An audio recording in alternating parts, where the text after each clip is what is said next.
No ar, Jornal da CUT. Notícias, Giro sindical, direitos, mundo do trabalho, política, economia. saúde. Aqui, a classe trabalhadora tem voz.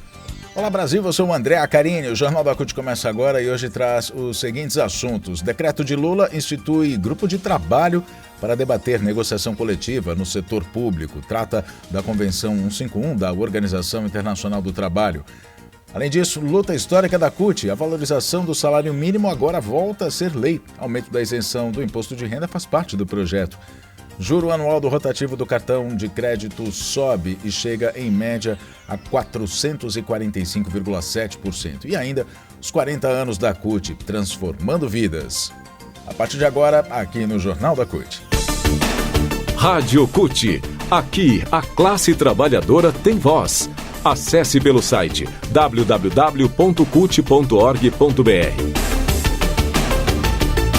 Mais uma importante conquista entrou para a história da CUT no dia em que a Central completou 40 anos de luta, o dia 28 de agosto. O presidente Luiz Inácio Lula da Silva assinou nesse dia, no dia 28, o decreto 11.669, que cria um grupo de trabalho interministerial com participação do movimento sindical para debater a regulamentação da Convenção 151 da OIT, que trata do direito de sindicalização, de negociação e das relações de trabalho para os servidores da administração pública, das três esferas. Luta histórica da CUT e das demais entidades representativas dos trabalhadores e trabalhadoras no setor público, a regulamentação da 151 começará a ser debatida com a criação desse GT. O Brasil é signatário da convenção, mas ainda não a regulamentou.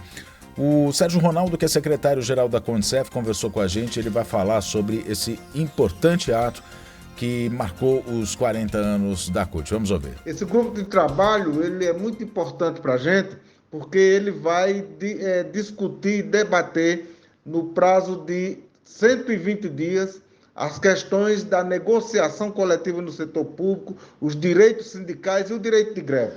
Então isso é muito caro para a gente.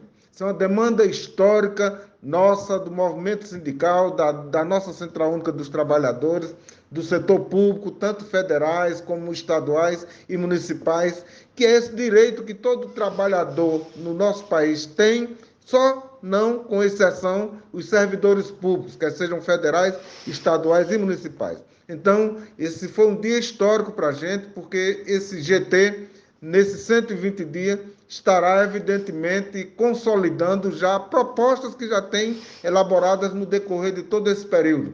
É evidente que para nós é uma expectativa muito importante, porque com o governo Lula, que evidentemente é um governo que tem uma visão assim totalmente voltada para garantir os direitos da classe trabalhadora. Então, isso para nós é motivo de orgulho, principalmente no dia em que a nossa central completou 40 anos de lutas, resistência e construção da defesa dos direitos da classe trabalhadora. O presidente Lula nos brinda com esse presente, que é a constituição do grupo, que era proposta de campanha, agora está sendo cumprida, agora é arregaçar as mangas nesses 120 dias e dar andamento para que imediatamente o presidente leve o projeto de lei para o Congresso e a gente, de fato, ter o direito à negociação coletiva e direitos sindicais no setor público. Vale lembrar que no dia 21 de agosto, o presidente da CUT Nacional, Sérgio Nobre, junto com representantes das demais centrais sindicais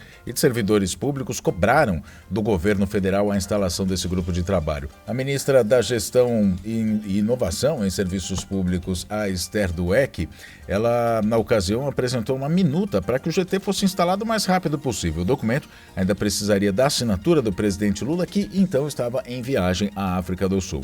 Esse grupo de trabalho vai ser formado então por representantes das centrais sindicais, dos Ministérios do Trabalho, Gestão, Casa Civil, Secretaria-Geral da Presidência e dos governos estaduais e municipais. Por falar em CUT 40 anos, a gente acaba de citar um fato histórico que marcou inclusive o aniversário da Central nesse dia 28. O presidente Lula sancionou nesse mesmo dia o projeto de lei de conversão PLV 15 deste ano, que estabelece a política de valorização permanente do salário mínimo. Uma luta da CUT. O projeto de autoria do governo federal havia sido aprovado na quarta-feira, dia 23, e na quinta-feira, dia 24, pela Câmara e pelo Senado, respectivamente. A partir de agora, o piso nacional vai ser calculado a partir da soma do índice da inflação do ano anterior com o índice do crescimento real do PIB, soma de todos os bens e serviços finais produzidos numa determinada região, ou seja, o Brasil, de 2 anos anteriores. E vale lembrar que essa política de valorização do salário mínimo ela já havia sido conquistada lá no primeiro mandato do presidente Lula, lá em 2003, passou então a valer, né, com essa valorização do salário mínimo dessa mesma fórmula que ela está sendo colocada em prática hoje. Ela perdurou durante todos esses anos, mas no início do governo do ex-presidente Jair Bolsonaro, ela simplesmente foi extinta. Não é? Então, a luta da CUT, inclusive para que fosse eleito um novo governo, um governo popular progressista do presidente Lula, certamente tem muita influência para que essa política de valorização tenha voltado a partir de agora. Mais uma conquista. Continuando nos 40 anos, essa semana de celebração nós vamos ouvir o secretário de Administração e Finanças da CUT, o Ariovaldo de Camargo, falando sobre os 40 anos. Ele faz um breve resgate em 2 minutos da história da CUT, fala também do Secult São Paulo, do congresso da CUT estadual de São Paulo, que aconteceu nesse fim de semana, justamente na data em que foi celebrada a festa dos 40 anos da CUT lá na Praia Grande, litoral do estado de São Paulo, no dia 26. Aniversário da CUT, a gente repete dia 28, mas a celebração foi feita no dia 26, você ouviu a cobertura ontem aqui no Jornal da CUT, inclusive com a Banda Ira, né, e outras atrações. Mas vamos ouvir então o Ariovaldo de Camargo, que fez essa fala, né, falou ao Jornal da CUT durante a festa lá na Praia Grande no último sábado. Nós estamos celebrando os 40 anos da CUT e estamos apontando para os próximos 40 anos da CUT os desafios para representar a classe trabalhadora na sua periferia. A CUT, que nasceu há 40 anos atrás, uma central sindical classista, uma central sindical de massa e organizada pela base, hoje tem o desafio de olhar para uma base que representa quase metade dos trabalhadores e trabalhadoras do Brasil que não estão no mercado formal de trabalho. Neste momento de celebração, nós estamos sendo desafiados para que nos próximos 40 anos nós possamos dar respostas ao conjunto da classe trabalhadora, que envolve os trabalhadores formalizados e os trabalhadores informais. Por isso, nessa celebração, temos muito a desejar de sucesso para a CUT. Viva a CUT, viva os seus 40 anos e muita força para os próximos 40 anos de muita luta e realização. Economia.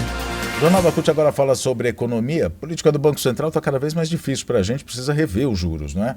É uma luta da CUT, inclusive. O juro médio do rotativo do cartão de crédito cobrado pelos bancos subiu 8,7 pontos percentuais de junho para julho, conforme anúncio do Banco Central feito na segunda-feira. O índice passou de 437% para 445,7% ao ano.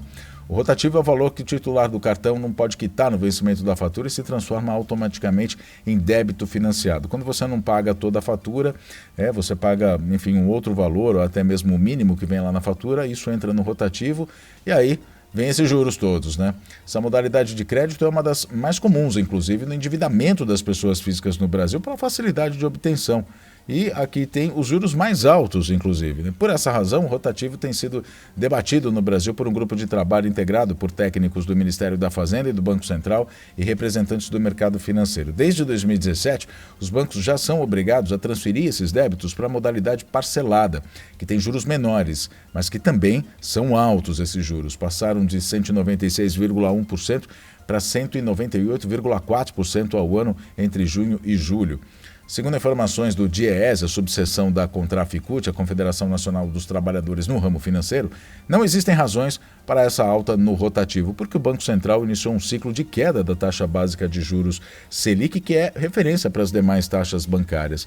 Na última reunião do Comitê de Política Monetária do Banco Central, o Copom, que define a Selic, a taxa foi reduzida de 13,75% para 13,25%. Ainda uma queda incipiente, insuficiente, mas que já começa a apontar aí para que todos os outros juros baixem. Vale lembrar que essa é uma política do Banco Central que é independente, então governo, enfim, mercado financeiro não tem qualquer interferência nessa decisão, que é exclusivamente do colegiado do Copom, do Banco Central, que é presidido pelo bolsonarista Roberto Campos Neto. Isso vale sempre a gente lembrar o porquê que a taxa continua alta. é por culpa de Roberto Campos Neto. O Diese pontua também que, ainda que esteja em patamares elevados, a inadimplência do rotativo do cartão de crédito acabou caindo quase 4 pontos percentuais nos últimos 2 meses. Esses indicadores promovem uma redução do custo de captação dos recursos pelos bancos, que deveria ser repassado aos clientes por meio de menores taxas nas operações comerciais. No entanto, não é isso